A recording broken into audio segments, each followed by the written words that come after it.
NBC News Now daily anchor Morgan Radford visited the town of Lincoln Heights, where residents have formed an armed community defense group in the wake of a neo-Nazi rally.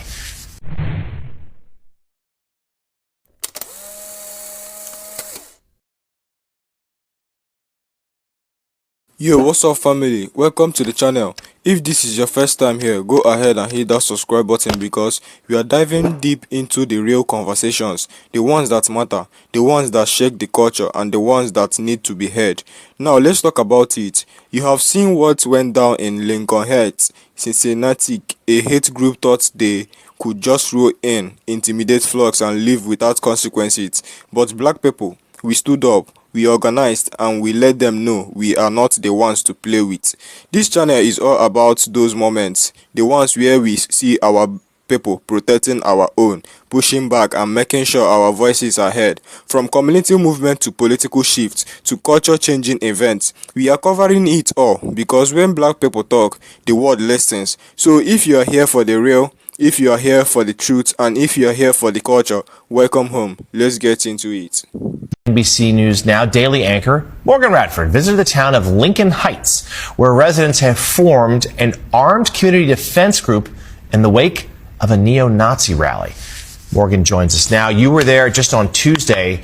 What did the residents tell you about what's going on? Yeah, I was there just this week. John, it was fascinating because what's interesting is that this town was founded during the Great Migration back in the 1920s as a refuge for black citizens, which is why it was especially painful when neo-Nazis suddenly appeared in this 3,000-person majority black town. But they decided to fight back, taking up arms and patrolling their own streets. Now they're at the center of a much larger debate about protection and free speech and who gets it. These aren't police officers or soldiers. They're business owners, their fathers, their sons, daughters. These are civilians, members of the Lincoln Heights Safety and Watch program. It's a duty. Okay, let's go. The duty, protecting their neighborhood, the majority black village of Lincoln Heights, Ohio. Ain't nobody scared of you. After neo-Nazis held a rally here last month, carrying rifles, waving swastikas, and hurling racial slurs, just moments before children were let out of school. At the time, law enforcement officials said the neo-Nazis did not break any laws, but an investigation by county prosecutors is ongoing. Weeks later, the KKK came with these flyers. First African-American community above the Mason-Dixon line of staff. Safety and Watch Group spokesperson Durrance Daniels says the police did not do enough, which was more chilling because the town was founded in the 1920s as a safe haven for black residents. Lincoln Heights is our home. If somebody broke into your home, you call the police, and the police says, you know, if they do it again, we haven't broken any law, so we're just going to allow them to break into your home again. What would you do? Are you worried at all that having a potentially armed response could just create more friction, create more danger? I'll answer that by saying I've never felt safer as a black man in my community than I have right now. The mayor of Evendale, which oversees the police force that responded that day, said in a statement to NBC News, "Our emphasis on de-escalation and public safety resulted in the incident's resolution without injuries to any of the persons involved." Come on. But residents here say they can't afford to wait. Every day, the Safety and Watch Group escorts children to school and patrols the streets. Why do you all wear masks? Those Nazis, we have reports of them finding our backgrounds, so we're not hiding ourselves from the residents, but we're protecting our family from what we're doing out here. While many locals do support the security group, some, like business owner Eric Ruffin, say they wish the group wasn't needed. We don't want to become what we hate. You know, we don't want to become a group of people that walk around feeling like we have a reason in America to have to protect ourselves. And this community Stand up. Stand up. is not backing down.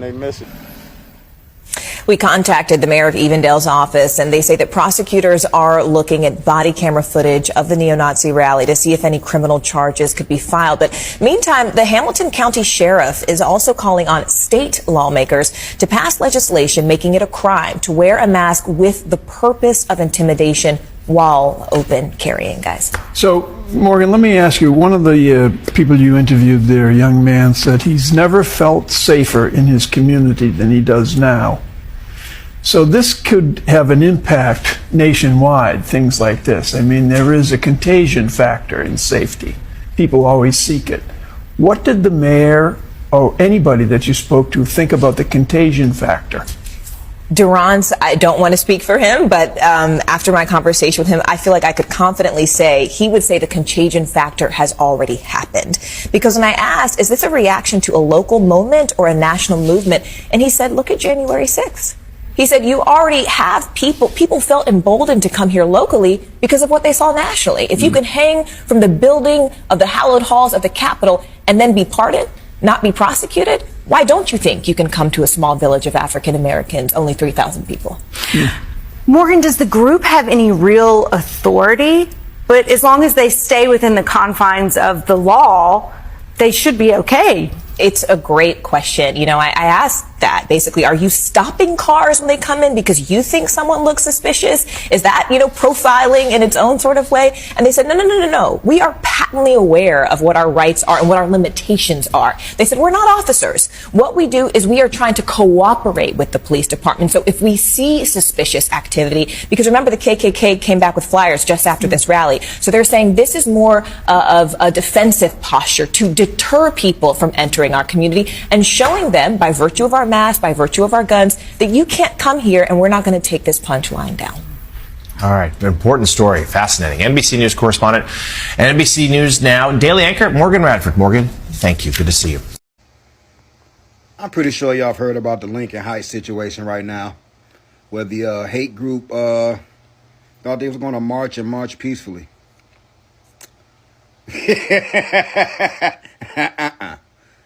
Folks ain't going for that bull, man. Folks was not going for that bull. Y'all thought it was going to be acceptable for y'all to pull up there. Y'all have police escorts and everything. That means nothing. Folks is not playing with y'all. Y'all little hate groups feel like y'all going to run around here and stick your chests out right now because Trump is back in office. We don't care nothing about that. We don't care nothing about that. Folks is not scared of that mess, man. Y'all can get yourselves hurt. Y'all can get yourselves hurt. And Lincoln Heights just showed y'all. But other than that, man, they got to do better. They better be smarter with their approach. And what's crazy about it is they got police escorts. That's just crazy to me. That's just crazy to me. But salute the Lincoln Heights community. I love how y'all handled that. Much salute to y'all. I like how y'all talk to them cops. Let them know, talk to us just as nice as y'all was talking to them. I loved it. I'm not going to do no videos. I mean, I'm not going to clip none of the videos because there's plenty of them floating around. I'm just giving my 2 cents on it. I absolutely love the way the community of Lincoln Heights handled that. Y'all hate groups better stop, man. Y'all better stop. Ain't nobody scared of y'all. What is going on? It is Hood News 75, and a hate group came to Lincoln Heights in Cincinnati, Ohio, because they thought it was acceptable to come here and start some BS and leave. Yeah, and they got their flag. Yeah, and they got their flag. Talk nice to us. Talk nice to us. You understand? I love my people. I love my people. And I'm proud of y'all. But y'all be safe out there. They want to see us act out. They want to see us act out. They're looking for a reason for us to act out. Just be safe out there. My thing is, why would y'all go out there to Cincinnati, Ohio, Lincoln Heights? Me personally, any place that's got heights in it, I know it's hood and in the ghetto. Hey, personal experience. Personal experience. I have a brother who lives in Ohio. I asked him, how hood is Lincoln Heights? He told me, depends on the day. There are a bunch of crash outs. It's one of those places where you go point A to point B and get out. Why would you go there? Huh? Me being from Michigan and a sports fan, I cannot stand Ohio. Never could. But what them young black men are doing down there in Lincoln Heights, forming technically a black militia to protect their community, fucking beautiful. And I wish I wish we get more of that. I think Detroit, we have our own down here called New Age Detroit or New Era Detroit. And guys down here are doing a pretty good job. But we need more of this type of response for the type of shit that's happening in our country. And I promise you, the minute that we start organizing like that and protecting our own communities, watch how quick gun reform get. Watch how quick they try to change the gun laws and whatnot. Because we got them now. But again, shout out to the Lincoln Heights, that community. Them brothers and sisters are down there putting in the work, and that's how you respond when they try to come down there with that Nazi shit and the police didn't help. That's how you respond. So shout out to y'all. You know, I was wondering when the black community in Lincoln, Ohio was about to get serious after the neo-Nazis showed up in their neighborhood. For those who don't know, about a month ago, on February 19th, neo-Nazis showed up in a black neighborhood chanting racial slurs and holding a Yahtzee parade. And the police officers, being the cowards they are, tried to de-escalate the situation and tried to say that the neo-Nazis wasn't breaking any laws. They were just only protesting. This is how you know that America has fallen, because the Nazis has taken over the United States of America. Didn't this country fight against Nazi Germany? Isn't that what our veterans was fighting against? And here they are in 2025 and they're able to do whatever they want. If this was in Germany, they will be arrested on the spot. This only proves that America is evolving backwards, not forward. But oh boy, it gets worse, ladies and gentlemen. The neo-Nazis have the audacity to keep marching into this neighborhood. The black community got incredibly pissed off, and it was this close into throwing hands. I really wish they did, because that black neighborhood was founded in 1920. That neighborhood has history amongst the black community. Police officers tried to de-escalate the situation, saying, "It's not worth it, man. It's not worth it." And one of the black men said, "Now you know damn well it's worth it. You know it is worth it to put these races in their place." The police failed, as always, to remove these white supremacists from the area because they are a literal threat. And now, black mothers, fathers, uncles, aunties, teachers, business owners, etc., they're all taking arms to defend their neighborhood, their kids, all of it. Because clearly, you cannot trust the police. The black community in Lincoln, Ohio is armed through the teeth. And of course, it gets worse. The KKK came and they were sending out these flyers to the black residents in the neighborhood. As always, the police isn't going to do shit about it. History continues to repeat itself. The black people, the black community has to protect ourselves, our people, our community, our hometown, because we cannot trust or rely on the police or the government. So to all of my beautiful black melanated people, understand you cannot trust the law enforcement and you cannot trust the government. The only people who you can trust are our own. That is it. The only people who we can protect, defend, and care for is our own. If we have allies from the hidden mist, the hidden leaf, or the hidden clouds, then so be it. The more the merrier. However, at the end of the day, it's us against them. And the police are on their side. They're not with us and they never were for us. Understand this. It doesn't matter on their public statements and it doesn't matter what they intend to do.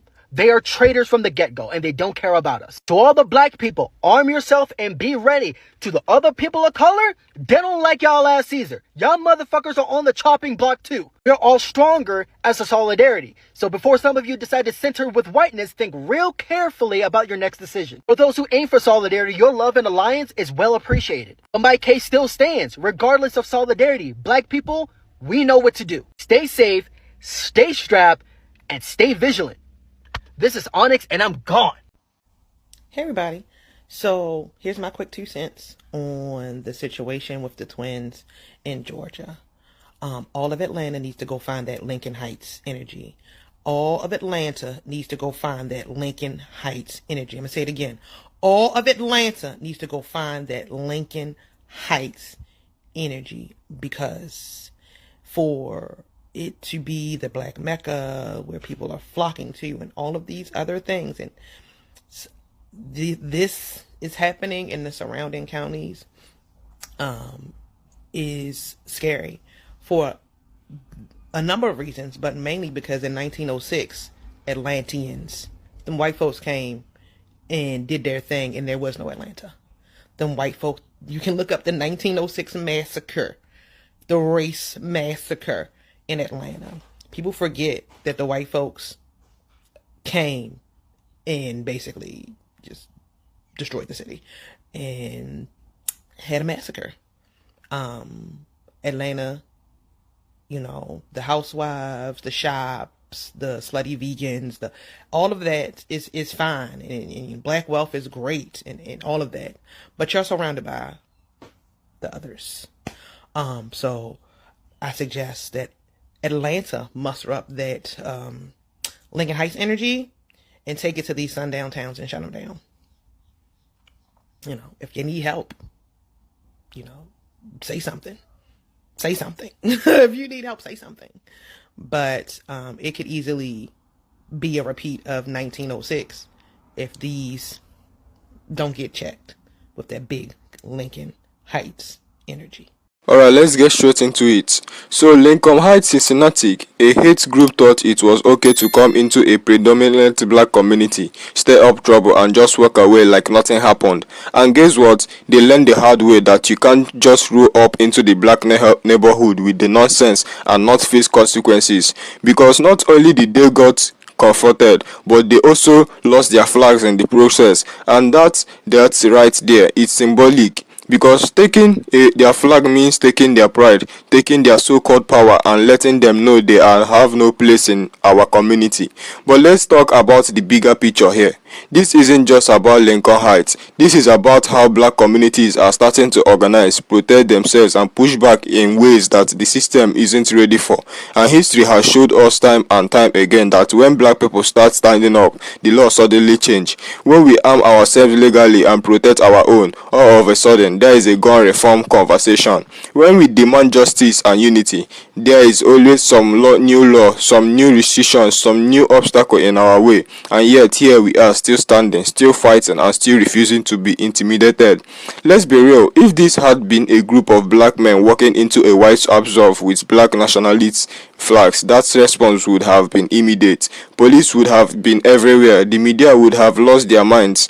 Politicians would have been calling it a terrorist act, but when it's a hate group coming into a space, it's free speech, it's their right. The police stand down, and that is right there is the double standard we are tired of. But what happened in Lincoln Heights is proof that the people are waking up. These young black men didn't just react, they responded, and there is a difference. Reacting is emotional, responding is strategic. They didn't just get angry, they got organized. They made sure their community was protected. They made sure that hate had no safe place there, and that is the kind of movement we need to see more of. This reminds me of what we have seen in the other cities like Detroit, where groups like New Era Detroit are doing the work. They patrol their neighborhoods, they call out injustice, they make sure black businesses are protected, and they don't wait for the police to step in, because history has showed us that the police won't step in when it's use being targeted.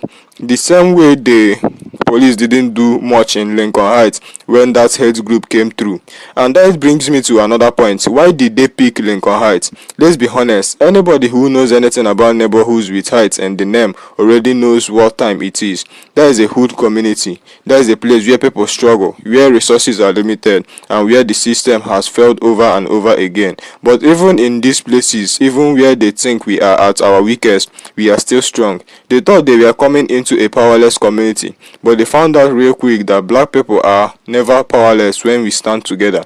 And let's be real, this isn't just about race, this is about power. White supremacist groups don't just march into random places for no reason. They pick locations strategically. They go where they think they can provoke a reaction. They want to see people lash out. They want to see people out so they can point the finger and say, see, look at them, they are the real problem. But Lincoln Heights didn't give them that. Instead, they gave them resistance. They gave them organization, and they sent them back home embarrassed. Now, what is next? Because this can't just be a one-time thing. Lincoln Heights showed us what happens when a community is ready. But what about other black neighborhoods? Are we ready? Do we have community defense groups? Do we have patrol watching over our kids and our elders? Are we building network to protect our own when police refuse to step in? Because we can talk all day, but if we are not putting in the work, then nothing changes. And trust me, the moment we start doing this everywhere, watch how fast the laws change, watch how quickly they try to regulate who can legally carry firearms. Watch how the media start framing self-defense as black extremism. They did it to the Black Panthers. They did it to the Macron's ex-followers. They did it to anyone who dared to say we will protect ourselves by any means necessary. But here is the thing. They can't stop what is already started. Lincoln Heights was just another example of what happens when black people decide they are no longer waiting on the system to save them. So to everyone watching, pay attention. Pay attention to what is happening in your own cities. Pay attention to how hate groups move. Pay attention to how law enforcement reacts when it's us defending ourselves versus when it's them provoking violence. And most importantly, pay attention to the power we have when we stand together, because we have always had the numbers, the strength, the ability. We just need to keep applying pressure. And with that, I'm gonna wrap this up. If you are rocking with the message, hit that like button, drop a comment, and let's talk about it. And if you want to stay in the loop for more discussions like this, make sure you subscribe. Stay safe, stay informed, stay ready, and I will catch you all in the next one.